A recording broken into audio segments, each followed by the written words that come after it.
नमस्कार, 10 कदम में आप सभी का स्वागत है। मैं हूं नीलू। करते हैं खबरों की शुरुआत। तो उत्तर प्रदेश विधानसभा चुनाव में तीसरे चरण के लिए आज शाम 6 बजे चुनाव प्रचार थम जाएगा। तीसरे चरण में 16 जिलों की 59 सीटों पर 20 फरवरी को वोट डाले जाएंगे। बुंदेलखंड इलाके की अगर बात की जाए तो झांसी, जालौन, ललितपुर, हमीरपुर और महोबा की 13 सीटों पर वोट डाले जाएंगे। वहीं अवध क्षेत्र के कानपुर, कानपुर देहात, औरैया, फर्रुखाबाद, कन्नौज और इटावा की कुल 27 सीटों के लिए मतदान होगा। वहीं वेस्ट उत्तर प्रदेश की बात की जाए तो फिरोजाबाद, मैनपुरी, एटा, कासगंज और हाथरस के मतदाता भी 19 सीट के लिए 20 फरवरी को वोट डाले जाएंगे। और इसके लिए चुनाव प्रचार भी अब तेज हो गया, क्योंकि आज शाम 6 बजे के बाद चुनाव प्रचार थम जाएगा। और तीसरे चरण में कई दिग्गजों की प्रतिष्ठा दांव पर लगी है। और इस दौर में कौन कौन से वीआईपी सीटें हैं, जरा वो भी हम आपको बता देते हैं। कौन कौन से वीआईपी उम्मीदवार हैं आप देख सकते हैं। करहल से अखिलेश यादव जो हैं वो वीआईपी उम्मीदवार, क्योंकि सबसे हॉट सीट ये मानी जा रही है इस चरण की। करहल से बीजेपी के जो प्रत्याशी होंगे वो एसपी सिंह बघेल होंगे, जो कि अखिलेश के सामने होंगे। जसवंत नगर से शिवपाल यादव यहां पर अपनी किस्मत आजमा रहे हैं।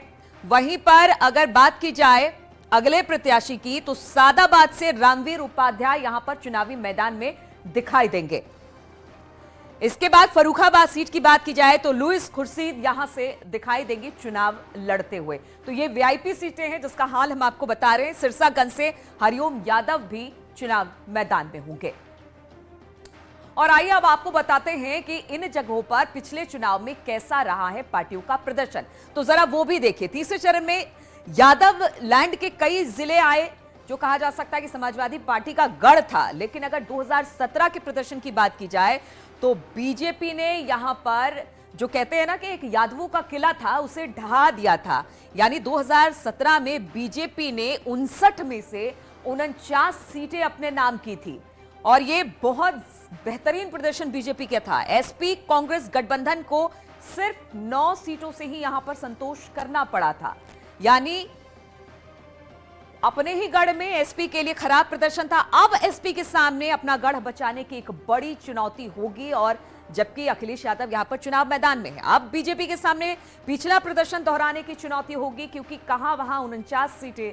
और अब देखना होगा कि अखिलेश जब करहल से चुनाव लड़ रहे हैं तो बीजेपी क्या अपना वो पुराना प्रदर्शन दोहरा पाएगी, ये एक बड़ा सवाल है। तो तीसरे चरण की कौन कौन सी सीटें हैं, कहां पर किस तरह का प्रदर्शन रहा, उसका हमने गणित दिखाया है। और उत्तर प्रदेश में चुनाव प्रचार चरम पर है। आइए अब आपको बताते हैं कि आज कौन कौन से दिग्गज कहां कहां से चुनाव प्रचार करते दिखाई देंगे। तो तस्वीरें हम आपको दिखा रहे हैं। रामनगरी अयोध्या के दौरे पर बीजेपी अध्यक्ष जेपी नड्डा रहने वाले हैं। हालांकि यहां पर चौथे चरण में मतदान होना है, लेकिन आज जेपी नड्डा यहां पर रहने वाले। सीएम योगी मैनपुरी, कानपुर नगर, उन्नाव और लखनऊ में अपनी जनसभा करते दिखाई देंगे। अखिलेश भी जालौन, कानपुर नगर, उन्नाव में जनसभा को संबोधित करेंगे और अपने प्रत्याशियों के पक्ष में वोट मांगते नजर आएंगे। राजनाथ सिंह की बात की जाए तो राजनाथ सिंह लखनऊ में कई जगह पर उनकी आज जनसभाएं होनी है। इसके बाद बात करेंगे केशव मौर्य की। तो केशव मौर्य आज कहां कहां रहने वाले वो भी हम आपको दिखा रहे हैं। झांसी, ललितपुर और रायबरेली दौरे पर आज केशव मौर्य रहने वाले हैं। जबकि स्वतंत्र देव सिंह का बांदा, झांसी और जालौन का दौरा होने वाला है, जहां पर वो कई जनसभाओं को संबोधित करेंगे। और सतीश चंद्र मिश्रा की बात की जाए तो उन्नाव में जनसभा को संबोधित करते दिखाई देंगे बीएसपी के सतीश चंद्र मिश्रा। और वहीं सीएम योगी की अगर बात की जाए तो वो आज समाजवादी पार्टी के गढ़ मैनपुरी में बीजेपी के पक्ष में माहौल बनाते नजर आएंगे। सीएम योगी आज सुबह 11 बजे पहुंच जाएंगे मैनपुरी, जहां पर करहल में दोपहर 12 बजे, यानी अखिलेश जिस सीट से प्रत्याशी है वहां पर 12 बजे पहुंचकर एक रैली करने वाले हैं। और एसपी सिंह बघेल के लिए ये रैली होगी, यानी कि वहां से जो प्रत्याशी हैं बीजेपी के लिए और उनके लिए वोट मांगते बीजेपी दिखाई देगी, यानी सीएम मुख्यमंत्री दिखाई देंगे। और इसी पर बातचीत करने के लिए हमारे साथ हमारे तमाम सहयोगी इस वक्त जुड़ गए। केबी शुक्ला अयोध्या से, अमित शुक्ला करहल से, पवन गौड़ मैनपुरी से, अमित गंजू कानपुर से, अलाउद्दीन अयू लखनऊ से, अनुज गुप्ता उन्नाव से हमारे साथ जुड़ गए हैं। लेकिन सबसे पहले अमित शुक्ला के पास ही चलते हैं। अमित, आज करहल में सीएम योगी रहने वाले हैं और अखिलेश यहां से प्रत्याशी हैं, पहली बार विधानसभा चुनाव लड़ रहे हैं और ये तो यादव लैंड कहलाता है, तो किस तरह की धमक वहां पर?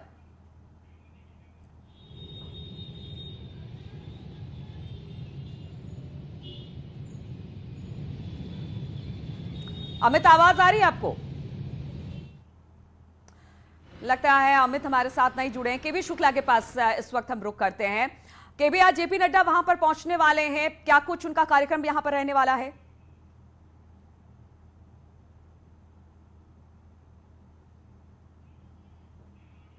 विधानसभा है, 3 विधानसभा में जेपी नड्डा आज रैली करने जा रहे हैं। जो प्रत्याशी हैं उनके समर्थन में रैली करेंगे। सबसे पहले वो 11 बजे अयोध्या पहुंचेंगे। ये आप देख रही है छतरी बोर्डिंग का मैदान है, जहां पे ये 11 बजे जेपी नड्डा पहुंचेंगे।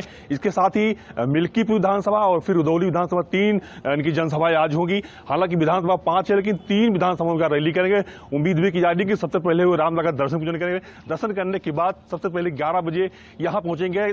जनपद में लगभग 18,000 मतदाता है और 46 प्रत्याशी मैदान में है। तो कुल मिला के जो सीधी लड़ाई बन रही है वो सपा और भाजपा के बीच में है। तो कुल मिला के जेपी नड्डा आज जो वीआईपी जो सीट मानी जाती है अयोध्या विधानसभा, उस अयोध्या विधानसभा में आज वो 11 बजे यहाँ जो प्रत्याशी हैं वेद प्रकाश गुप्ता, उनके समर्थन में रैली करेंगे। हालांकि रैली करने के बाद ये माना जा रहा है कि सबसे पहले वो रामलला के दरबार में जाएंगे, वहां मत्था टेंगेंगे, उनसे आशीर्वाद लेंगे। उसके बाद वो 11 बजे इसी छतरी बोर्डिंग के मैदान में आज जनसभा को करने वाले हैं। तैयारियां लगभग पूरी कर ली। आप देख रहे हैं कुर्सियां लगाई गई हैं। यहाँ पर जो उनको सुनने वाले होंगे, जो जनता होगी वो यहाँ बैठेगी। उसके साथ ही जो समर्थन होंगे भाजपा के, वो भी यहाँ होंगे। तो कुल मिलाकर जेपी नड्डा आज जो भाजपा के प्रत्याशी है उनका माहौल बनाएंगे और एक कोशिश करेंगे कि ये योगी की बहुत ही जो चेपचित अयोध्या रही है, उनके खास में अयोध्या रही है, तो आज अयोध्या में जेपी नड्डा होंगे। ये आज पहली रैली होगी जो 5वें चरण में 27 फरवरी को मतदान होना है। तो कुल मिलाकर ये आज ये पहली रैली है, शुरुआत अयोध्या विधानसभा से। जी नीलू, ठीक है। तो हालांकि चौथे चरण में यहां पर मतदान होना है, लेकिन एक के बाद एक रैलियां और जनसभाएं हो रही हैं। पवन गौड़ इस वक्त मैनपुरी से जुड़े हैं, क्योंकि तीसरे दौर का जो मतदान होना है वो इन्हीं क्षेत्रों में, इन्हीं जिलों में होना है और आज सीएम योगी वहां पर पहुंच रहे हैं। पवन, वहां से आप क्या दिखाएंगे, किस तरह की तैयारी है? क्योंकि इस यादव लैंड में, मैनपुरी में आज पहुंच रहे हैं सीएम योगी, तो तैयारी किस तरह से?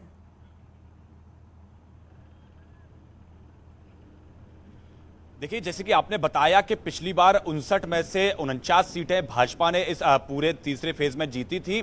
तो इस बार समाजवादी पार्टी के सामने चुनौती है अपने गढ़ को वापस पाने की, क्योंकि लगातार अगर मैनपुरी की बात करें तो आज योगी आदित्यनाथ की 2 बड़ी सभाएं पूरी मैनपुरी जिले के अंदर होनी है। पहली मैनपुरी सदर जो विधानसभा है उसके लिए होनी है और दूसरी तकरीबन 12:30 बजे करहल, जहां से अखिलेश यादव खुद प्रत्याशी हैं, वहां उनकी सभा होनी है। मैं आपको पीछे की तैयारी अपना दिखाना चाहूंगा कि मंच जो है वो तैयार हो चुका है।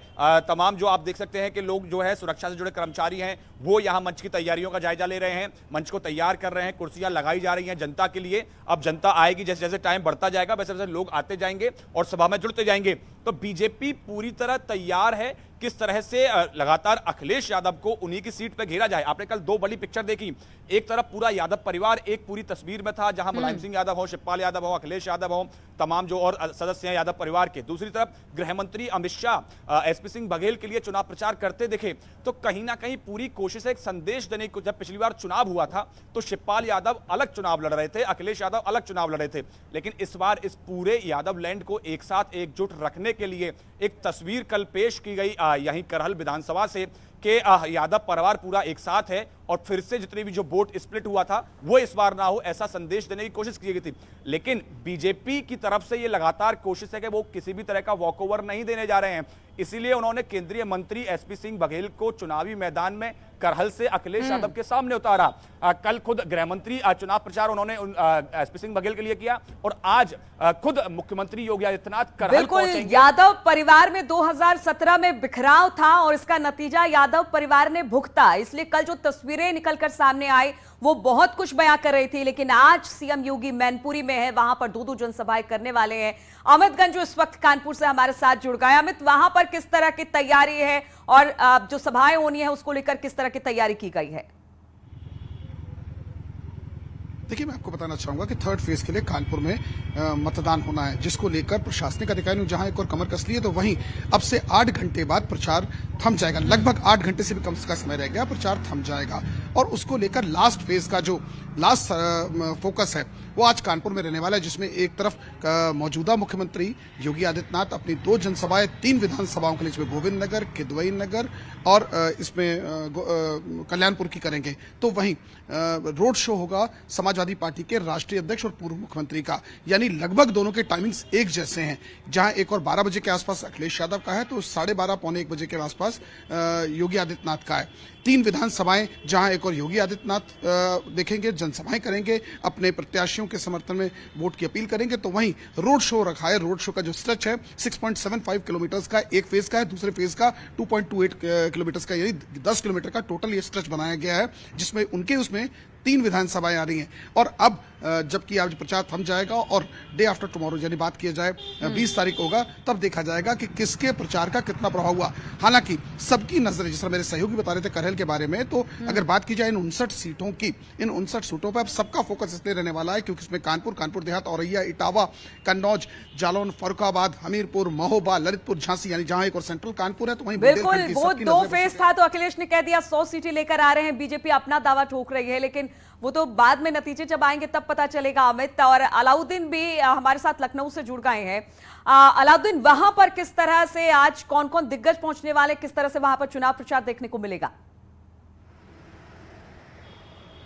देखिए, लखनऊ में चौथे फेज में इलेक्शन है 23 तारीख को, लेकिन जो सारा फोकस है फिलहाल तमाम दिग्गजों का, जालौन से अपडेट है कि अखिलेश यादव लखनऊ से जालौन के लिए फिलहाल रवाना हो गए हैं, क्योंकि आज प्रचार प्रसार का आखिरी दिन है। तो ऐसे में तय समय में तमाम जगहों पर पहुंचना है। और ये जो इलेक्शन हो रहा है तीसरे फेज का, भौगोलिक रूप से सबसे बड़ा इलेक्शन है, यानी कि 16 जिले इसमें आ रहे हैं। यादव लैंड को छोड़कर के बुंदेलखंड का जिक्र करना भी जरूरी होगा, जहां से 19 सीटें आती हैं। हालांकि बुंदेलखंड में लड़ाई बहुत कांटे की टक्कर की है। तो ऐसे में कोई चुनाव प्रचार का आज आखिरी दिन है, तो तमाम जो पॉलिटिकल लीडरान हैं वो तीसरे फेज को ही फोकस कर रहे हैं। इसके बाद लखनऊ को लेकर के भी कार्यक्रम तमाम नेताओं का है। साथ ही कल अखिलेश यादव सीतापुर, लखीमपुर, हरदोई और पीलीभीत जाएंगे। तो ऐसे मान के चले, क्योंकि तीसरे फेज के बाद चौथा 23 को और बिल्कुल, तो तीसरे फेज का प्रचार आज शाम 6 बजे थम जाएगा, लेकिन चौथे फेज के लिए प्रचार चल रहा है। उन्नाव से अनुज भी हमारे साथ है। अनुज, वहां पर किस तरह की तैयारी जनसभाओं को लेकर और अपने प्रत्याशी के पक्ष में वोट मांगने को लेकर नेताओं के?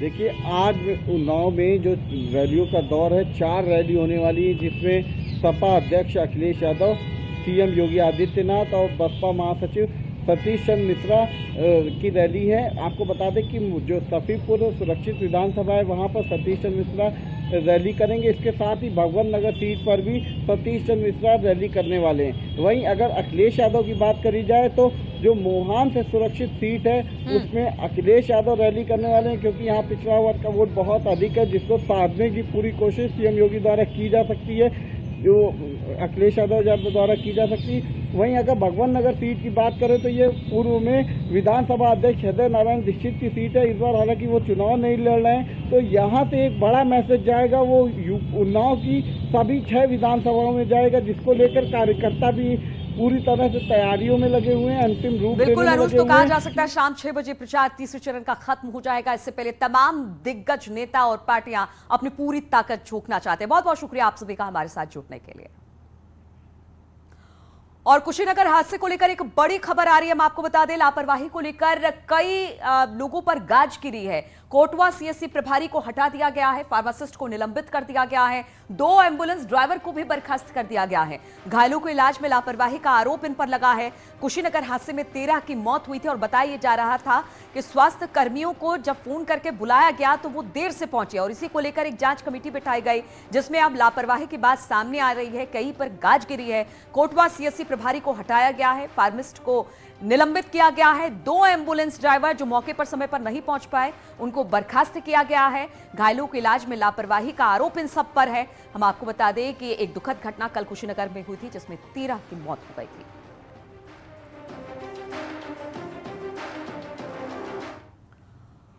और शाहजहांपुर से खबर है जहां पर 43 करोड़ 60 लाख रुपए की चरस बरामद की गई है। एसओजी और पुलिस की संयुक्त टीम ने पकड़ा है।